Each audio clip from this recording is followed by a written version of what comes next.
Hello to all, hope you guys are doing really good. And so today we'll be dealing with chapter 1, the living world. And I want to make another clarification is that we'll be discussing the important points that you need to read in the NCERT. There are many lines like what is living, what is that, what we will try, and all. Those lines are just waste of time. So, what is really important, we'll be reading according to that.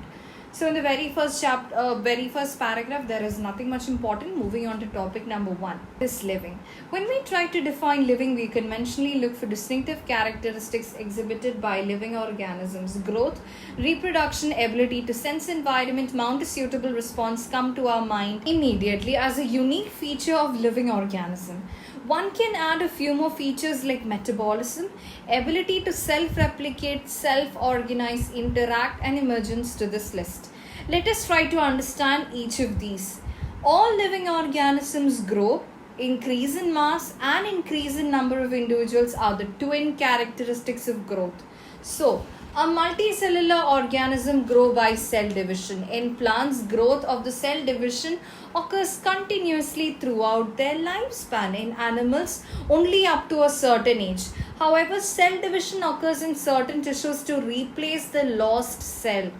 Unicellular organisms grow by cell division. One can easily observe this in vitro cultures by simply counting on the number of cells under the microscope.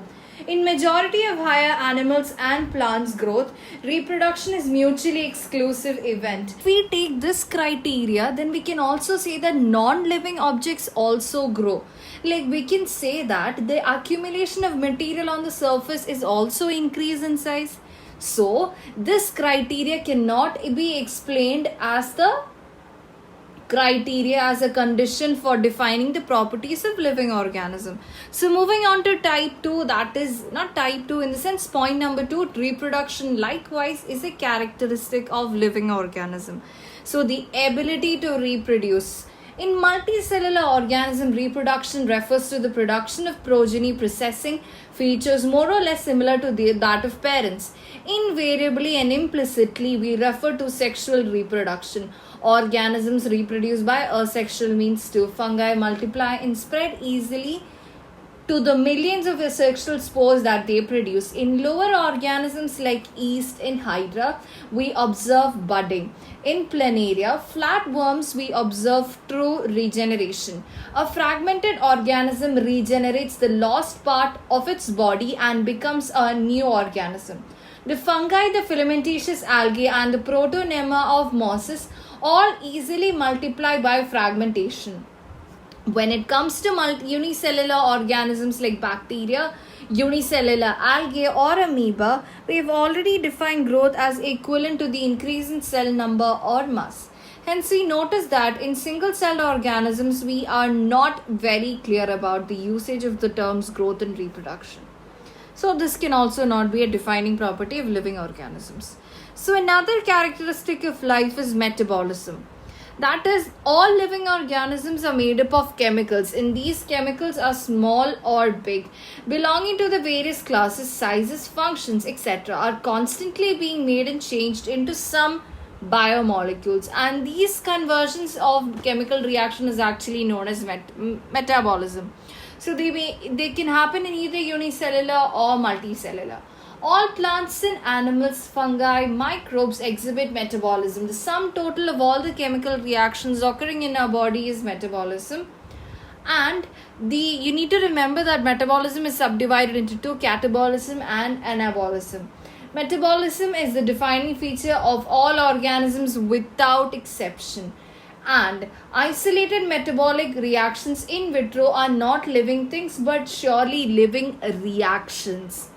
Hence, cellular organization of the body is the defining feature of life forms.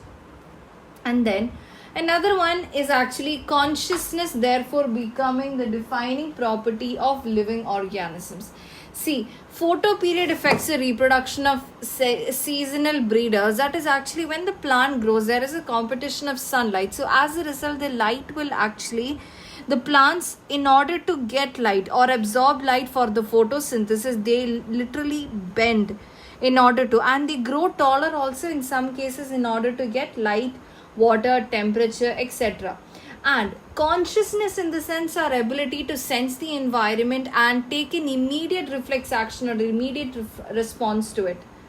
Another one. So the next paragraph, nothing much is important. Moving on, diversity in the living world, topic number 2. The first paragraph, there is nothing much important, but that line, that what is diversity definition, is important.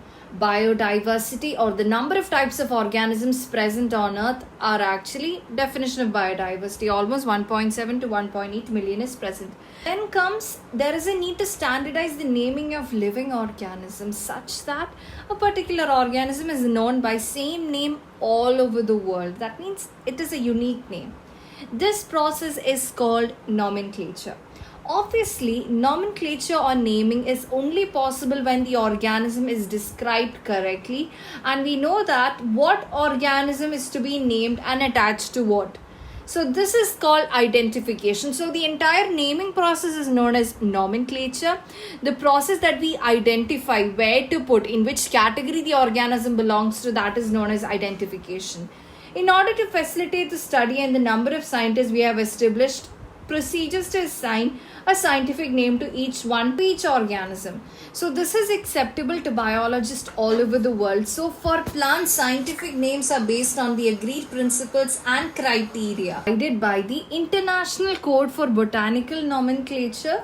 And you may ask, what will be for animals? That is International Code for Zoological Nomenclature. Now, the abbreviation has been asked multiple times in the paper, so that is important. What is ICBN and ICZN? Biologists follow universally accepted principles to provide scientific names to known organisms. Each name has two components, that is the generic name and the specific epithet. Now, this system of naming is actually known as biological nomenclature, and this was given by Carlos Linnaeus. Now, Linnaeus was actually the one which was behind the classification of two kingdom classification, that is Plantae and Animalia. Now, for example, when we take mango, which is written as Magnifera indica in italics form, capital M, and indica will be small letter I. So Magnifera is actually the generic name. Indica is a specific epithet. Now, so in this name, Magnifera, it represents the genus and indica represents the species. Now there is a list of rules. I'll tell you in short, that is, it should be written in Latin and italics. Genus will be the first, second will be the specific epithet, and we need to make sure that everything, it should be printed in italics to indicate its Latin origin. Now you might be thinking, why Latin? They used Latin because at that time Latin language was almost being not used by a lot of people. So it was in a point of extinction, not extinction in the sense like very rarely people use Latin since English, everything came up. So as a result, in order to use Latin language, they used it like that. So now moving on. The criteria that they used was name of the author appears after the specific epithet. So for example, Magnifera indica was named by Carlos Linnaeus. So what happens is the author comes after the species. So they write it like Magnifera indica Linn, capital L, and it is not in italics. Now, the process is called classification. So classification is a process by which anything is grouped into convenient categories based on some easily observable characteristics. So the scientific term for each category is actually given as taxa. The process of classification is known as taxonomy. So each category is known as taxa. Process of classification is known as taxonomy. Human beings were since long not only interested in knowing more about different kinds of organisms and their diversities, but also the relationships between them. So this branch of study was referred to as systematics. So the word systematic was derived from the Latin word which means systema, which means systematic arrangement of organisms. Linnaeus used Systema Naturae as the title for his publication. The scope of systematics was later enlarged to include identification, nomenclature, classification. Systematics takes into an account of evolutionary relationships between organisms. Now moving on to taxonomic categories. So the overall, each category is a part of overall taxonomic arrangement that is called taxonomic category. Now, all the categories together possess a taxonomic hierarchy, and a group of taxonomic hierarchy represent a rank or a unit of classification, that is taxon. So that is it with that kind of definitions or anything. Moving on to the next page, that is now what happens is each of the organism is categorized.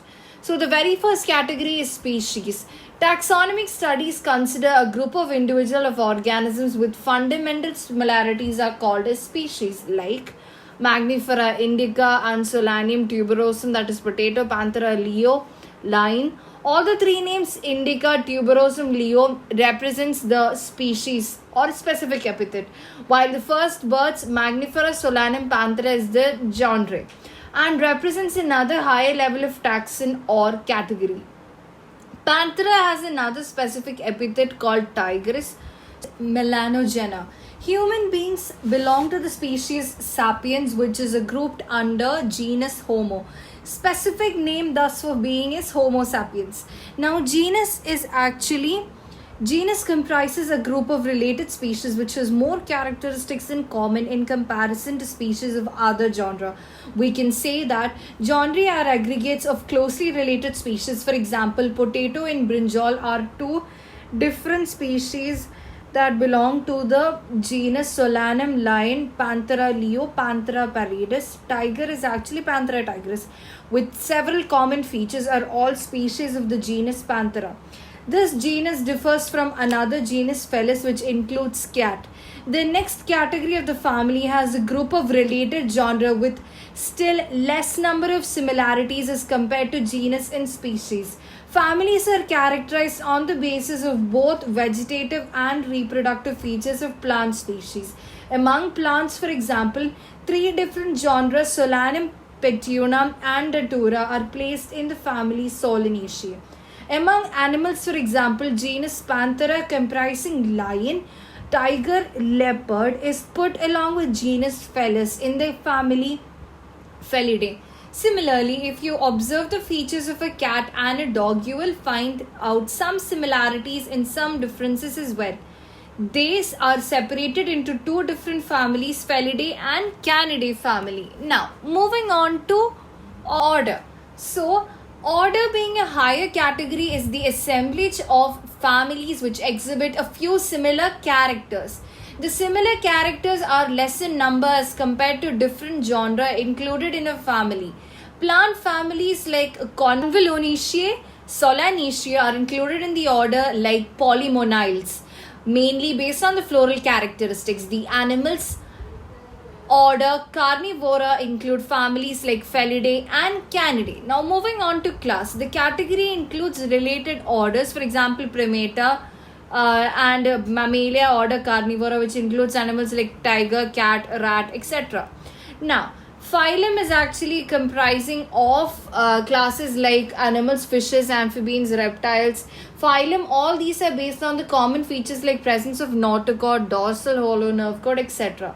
So as the layer, that means as each taxonomic category increases, the similarity decreases.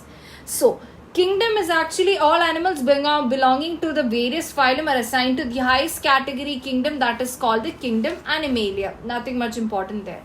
Now, as the category, higher the category, greater is the difficulty of determining the relationship to the other taxa at the same level. That means their similarity is decreasing as it goes on. Now, table 1.1 is important, that is organisms with taxonomic categories Homo sapiens with. Now, housefly, their order is important, that is Dipteria. Now, mango has Magnifera indica, Magnifera anarchidaceae, sapindales, dicotyledone, angiosperm. Wheat is Triticum aestium. Triticum is actually hexaploid. Poaceae, which means monocots in all grasses. Poales. Monocotyledone is actually fibrous retentate animals. Taxonomic studies of various species of animal, plants and animals and other organisms are useful in agriculture, forestry, industry, etc. So, herbarium is actually one such of a taxonomical aid. It's actually collected plant specimens are dried, pressed and preserved on sheets. Now, they have asked a lot of questions regarding like how are they stored, and etc. So herbarium sheets also carry a label providing information about the date and place of collection, English, local botanical names of the family, collector's name, etc. Herbaria also serve a quick referral system into the taxonomical studies. Now, the second taxonomical aid is botanical gardens. Nothing much important, but their name is very important. Kew in England, Indian Botanical Garden in Howrah, India, and National Botanical Research Institute, Lucknow, India. Museum. Biological museums are generally set up in educational institutes such as schools, museums, colleges, etc. Now, museums have collections of preserved plant and animal specimens for study and reference. Specimens are preserved in the containers or jars in preservative solutions. Plant and animal specimens may also have preserved as dry specimens. Insects are also preserved in such situations. Now, fourth one is actually zoological parks. These are the places where wild animals are kept in protected environments, and that is just for zoo, as we all know. Now, here it is important, key. So, key is another taxonomical aid which is used in the identification of plants and animals based on their similarities as well as dissimilarities. So, key based on contrasting characters are generally in a pair, and that is known as a couplet. Now, it represents the choice made by two opposite options. This results in acceptance of one and rejection of the other. Each statement in a key is called lead. So, key is actually based on the division based on the similarities and dissimilarities, and two contrasting characters together represent a couplet, and one it leads to one acceptance and one rejection, that is known as lead. Now, separate taxonomic keys are required for taxonomic categories such as family, species. So, keys are generally analytical in nature. Now, flora, manuals, monographs, and catalogs are some of the other means of recording these descriptions given by the botanist, the zoologist, or anyone. They also help in the correct identification of flora, contains actual account of habitat, distribution of plants of a given area. These provide the index to the plant species found in the particular area. Manuals are useful in providing information for the identification of names of species found in an area. Monographs contain information of only one taxon. So, manuals means they are useful in providing information for identification in a particular area, but monographs contain information of more than one taxon. So, that is it with this chapter. That is our living world. So, until then, may God bless you all. Stay tuned for more videos. Please do like, share, and subscribe this video. Until then, God bless you all.